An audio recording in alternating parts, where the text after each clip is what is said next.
Je vais vous parler de différentes frappes. On a en fait les accents, ok? Les accents qui sont comme ceci. Donc, on va faire un downstroke, ok? Le downstroke, c'est vraiment de partir en haut et d'arrêter en bas, ok? Comme ceci. Il ne faut pas écraser non plus, c'est pas.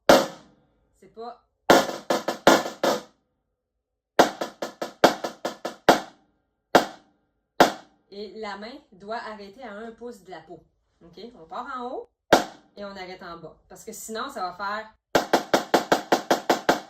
On n'entend pas l'interprétation de l'accent. OK? Donc, accent.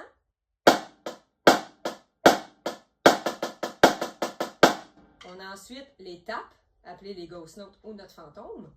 Donc, c'est les petits coups. Et ça va être interprété seulement avec la pression des doigts. OK?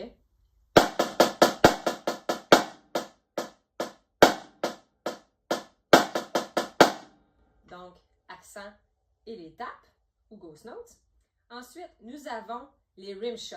OK? Un rim shot, on va partir au centre de la peau et on va aller frapper le rim en même temps. OK? Donc, ça va donner un son quand même assez puissant. C'est assez violent comme son, OK? Si on fait la différence entre les accents et rim shot, c'est vraiment frappé au centre. Donc, on va aller taper vraiment comme dans le centre de la baguette. Comme ceci. Okay? Il y a aussi le rim shot latin qu'on peut aller chercher vraiment avec la fin de la baguette ici. Rim shot latin. C'est beaucoup plus aigu qu'un rim shot normal standard. OK? Donc, on peut l'utiliser, un exemple. Si je fais des accents, des ghost notes et un rim shot. Comme ceci. Ensuite, on peut avoir le buzz roll. OK? Le buzz qui va sonner un peu comme un abeille, là, bzzz, pour que ça soit super constant. On peut le faire pas fort aussi. Faut pas que ça fasse. Ça, c'est pas très beau. Faut que ce soit vraiment un mouvement, un son continu.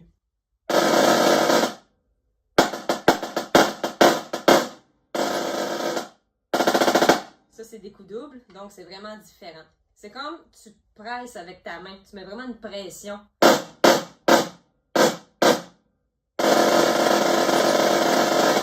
Puis on peut garder quand même une petite ouverture ici qui va faire que le son va être en continu. OK? Ensuite, on a les rudiments différents, mais qui est plus avancé. Donc, on a le flamme, qui est d'une autre sorte de frappe. Le flamme, c'est-à-dire que ça va être presque deux coups qui sont joués en même temps. La main gauche, si je fais le flamme de la droite, donc le coup va être accentué de la droite, mais le petit coup, l'appoggiature en fait, doit être frappé en premier. Faut pas que ça soit... La main gauche reste très très très basse, vraiment. C'est important également de le pratiquer de la gauche.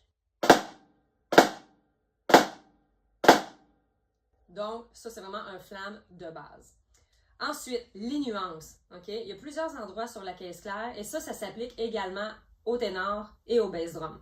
Okay? Avec ces instruments-là, on est capable de jouer très très doux, donc pianissimo jusqu'à fortissimo. Okay? Donc, on peut faire des nuances, c'est-à-dire en partant du centre de la peau. Okay? On peut également jouer doux, donc pianissimo en avant. Ça va être un son plus aigu. Si je compare au centre. En avant de la peau. Puis on peut faire également vraiment un crescendo.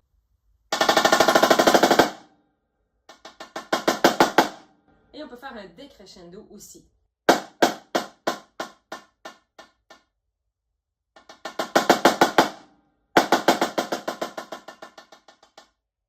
Ça, c'est super important les nuances dans une drumline, ça a un effet assez incroyable. Quand toute la drumline joue ensemble, un crescendo ou un décrescendo, ça peut amener vraiment un effet très, très, très intéressant.